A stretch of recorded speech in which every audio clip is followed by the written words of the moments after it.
Tiffin ಮಾಡಕ್ಕೆ ಚಮಚ ಬೇಕು ಅಂತ ಕೇಳಿದ್ರೆ ಅಮ್ಮಂಗ ಅದ್ ಹೆಂಗಾಗುತ್ತೆ ಅಂದ್ರೆ ಧ್ರುವನ್ ಯಾರೋ ಚಮಚ ಅನ್ಬಿಟ್ರು. ದಯವಿಟ್ಟು ಎಮೋಷನಲ್ ಡ್ರಾಮಾ ನಿಲ್ಸಿ.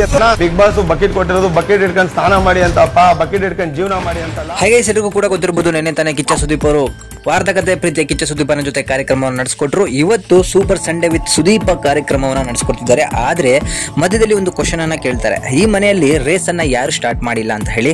ಆಗ ಕಾಕ್ರೋಚ್ ಸುದಿ ಅವರು ಹೇಳೋದೇನಂತ ಹೇಳಿದ್ರೆ ಮಲ್ಲಮ್ಮ ಅಂತ ಹೇಳಿ. ಆದ್ರೆ ಮಲ್ಲಮ್ಮನ ಹೆಸರು ಹೇಳಿ ಡೈರೆಕ್ಟ್ ಆಗಿ ಧ್ರುವಂತ್ ಅವ್ರನ್ನ ಟಾರ್ಗೆಟ್ ಅನ್ನ ಮಾಡ್ತಾರೆ. ಅದು ಕೂಡ ಚಮಚ ಅನ್ನೋ ಲೆಕ್ಕಾಚಾರಕ್ಕೂ ಕೂಡ ಮಾತಾಡ್ತಾರೆ. ಹೇಗಂತ ಹೇಳಿದ್ರೆ ನಿಮಗೆ ಗೊತ್ತಿರಬಹುದು, ಮನೆಯಲ್ಲಿ ಎಲ್ಲದಕ್ಕೂ ಕೂಡ ಧ್ರುವಂತ್ ಒಂದು ಎಲಿಮಿನೇಷನ್ ಮಾಡಕ್ಕೆ, ಒಂದು ನಾಮಿನೇಷನ್ ಮಾಡಕ್ಕೆ, ಅಥವಾ ಒಂದು ಕಳಪೆ ಉತ್ತಮ ಕೊಡಕ್ಕೆ ಎಲ್ಲದಕ್ಕೂ ಧ್ರುವನ ಉದಾಹರಣೆ ತಗೊಳ್ಳುವಂತಹ ಮಲ್ಲಮ್ಮ ಬಿಗ್ ಬಾಸ್ ಮನೆಗೆ ಬಂದಿರೋದು ಏನಕ್ಕೆ ಅಂತ ಹೇಳಿ ಖಂಡಿತ ಗೊತ್ತಿಲ್ಲ. ಈ ವಿಚಾರವಾಗಿ ಕಾಕ್ರೋಚ್ ಹೇಳಿದ್ದು ಸಂಪೂರ್ಣವಾಗಿ ಸರಿಯಾಗಿತ್ತು. ಯಾಕಂತ ಹೇಳಿದ್ರೆ, ನಾನು ಊಟಕ್ಕೆ ಅಂತ ಹೇಳಿ ಚಮಚ ಕೇಳಿದ್ರೆ ಮಲ್ಲಮ್ಮ ಅವರು ಧ್ರುವಂತಿಗೆ ಯಾರೋ ಚಮಚ ಅನ್ಬಿಟ್ರು ಅಂತ ಹೇಳಿ ನಮ್ಮನ್ನೇ ಟಾರ್ಗೆಟ್ ಮಾಡ್ತಾರೆ. ಅಷ್ಟೇ ಅಲ್ಲ, ಧ್ರುವಂತ್ ಅವರು ಹೊರಗಡೆ ಇದ್ರೆ ಮಲ್ಲಮ್ಮನ ಅಷ್ಟು ಪ್ರೀತಿಯಿಂದ ನೋಡ್ಕೊಳ್ತಿರ್ಲಿಲ್ಲ. ಮಲ್ಲಮ್ಮ ಯಾವಾಗ ಹೊರಗಡೆ ಹೋಗ್ತಾರೋ ಆಗ ಧ್ರುವಂತ್ ನಾನು ಮಲ್ಲಮ್ಮನ ಇಲ್ಲದೆ ನಾನು ಈ ಮನೇಲಿ ಇರೋಕ್ಕಾಗಲ್ಲ ಅಂತ ಹೇಳಿ ಹೊರಗಡೆ ಹೋದಾಗ ಈ ಮಾತಿಗೆ ನಾನು ಕ್ಷಮೆಯನ್ನ ಕೇಳ್ತೀನಿ, ಇಲ್ಲ ಅಂದ್ರೆ ನಾನು ಕೇಳೋದಿಲ್ಲ.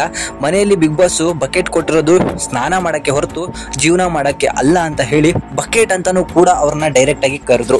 ಇದಕ್ಕೆ ಧ್ವನಿಗೂಡಿಸಿರುವಂತಹ ನಮ್ಮ ಗಿಲ್ಲಿನೂ ಕೂಡ ಅದೇ ಹೇಳ್ತಾನೆ, ಮಲ್ಲಮ್ಮ ಇನ್ನು ಮನೆಯಲ್ಲಿ ಆಟ ಶುರು ಮಾಡಿಲ್ಲ, ಅವರು ಸಿಕ್ಕಾಪಟ್ಟೆ ಇನೋಸೆಂಟ್ ತರ ಕಾಣಿಸ್ತಾರೆ. ಬಟ್ ಬಿಗ್ ಬಾಸ್ ಮನೆ ಆಟ ಸಂಪೂರ್ಣವಾಗಿ ಅವರಿಗೆ ಗೊತ್ತಿದೆ.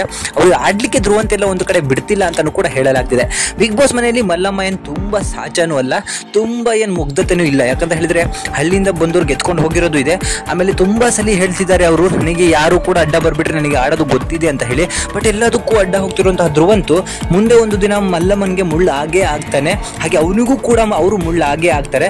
ಇತ್ತೀಚೆಗೆ ಒಂದು ಸಿಂಪತಿ ಒಂದು ಕಳಪೆ ಉತ್ತಮ ಕೊಡ್ಬೇಕಾದ್ರೆ ಮಲ್ಲಮ್ಮ ಅವರು ಉತ್ತಮನ ತಗೊಂಡೋಗಿ ಸೂರಜಿಗೆ ಕೊಟ್ಟಾಗ ಇದೇ ಧ್ರುವಂತ್ ಬಂದು ಚಂದ್ರನ ಹತ್ರ ಹೇಳ್ತಾರೆ, ಏನ್ ಗುರು ಇಂಥ ಮೋಸಗಾರರೆಲ್ಲ ಇದ್ದಾರೆ ಅಂತ ಹೇಳಿ ಮಲ್ಲಮ್ಮಂಗೆ. ಬಟ್ ಅದನ್ನ ಯಾಕೋ ಈ ಸಲ ಕ್ಲಿಪ್ ಅಲ್ಲಿ ತೋರಿಸಿಲ್ಲ. ಆದ್ರೆ ಇವತ್ತು ಕಾಕ್ರೋಚು ನಮ್ಮ ಧ್ರುವಂತಿಗೆ ಬಕೆಟ್ ಅಂದಿದ್ರಲ್ಲಿ ತಪ್ಪೇ ಇಲ್ಲ, ಚಮಚ ಅಂದಿದ್ರಲ್ಲೂ ತಪ್ಪೇ ಇಲ್ಲ. ಯಾಕಂತ ಹೇಳಿದ್ರೆ ಬಿಗ್ ಬಾಸ್ ಮನೇಲಿ ಎಲ್ಲರೂ ಕೂಡ ಇಂಡಿವಿಜುವಲ್ ಆಗಿ ಆಡಕ್ಕೆ ಬಂದಿರೋದು. ಇಲ್ಲಿ ಯಾವುದೋ ಒಂದು ಕುಟುಂಬನ ಕಟ್ಕೊಳ್ಳೋಕೆ ಬಂದಿಲ್ಲ. ಮಲ್ಲಮ್ಮ ನನ್ನ ತಾಯಿ, ರಕ್ಷಿತಾ ನನ್ನ ತಂಗಿ, ಚಂದ್ರನ ನನ್ನ ಅಣ್ಣ, ಅಪ್ಪ ಅಮ್ಮ, ಹೀಗೆಲ್ಲ ಕಟ್ಕೊಂಡು ಆಡ್ತಿರೋದಕ್ಕೆ ಇವ್ರು ಯಾಕೋ ಒಂದು ಕಡೆ ಬಿಗ್ ಬಾಸ್ ಮನೆಗೆ ಸೂಟ್ ಆಗ್ತಿಲ್ಲ. ಅದು ಹೇಗೆ ಉತ್ತಮವಾಗಿ ಬಂತು ಗೊತ್ತಿಲ್ಲ. ಎಲ್ಲೋ ಒಂದು ಕಡೆ ಸಿಂಪತಿನ ಗಳಿಸ್ಕೊಳ್ಳೋಕ್ಕೆ ಮಾಡ್ತಿದ್ದಾರೆ ಅಂತಲೂ ಕೂಡ ನನಗೆ ಅನಿಸ್ತಾ ಉಂಟು. ಯಾಕಂದರೆ ಇಲ್ಲಿ ಇಂಡಿವಿಜುವಲ್ ಆಗಿ ಆಡಬೇಕು, ಜನಗಳಿಗೆ ಮನೋರಂಜನೆಯನ್ನು ಕೊಡಬೇಕು. ಅದನ್ನ ಬಿಟ್ಟು ಮಲ್ಲಮ್ಮ, ರಕ್ಷಿತಾ ಹಾಗೆ ಹೀಗೆ ಅನ್ಕೊಂಡು ಹೋದರೆ ಏನು ಉಳಿದಿರುವಂಥ ಕಂಟೆಸ್ಟೆಂಟು ನಿಮ್ಮನ್ನೇ ಟಾರ್ಗೆಟ್ ಮಾಡಿ ಆದಷ್ಟು ಬೇಗ ಮನೆ ಕಳಿಸ್ತಾರೆ.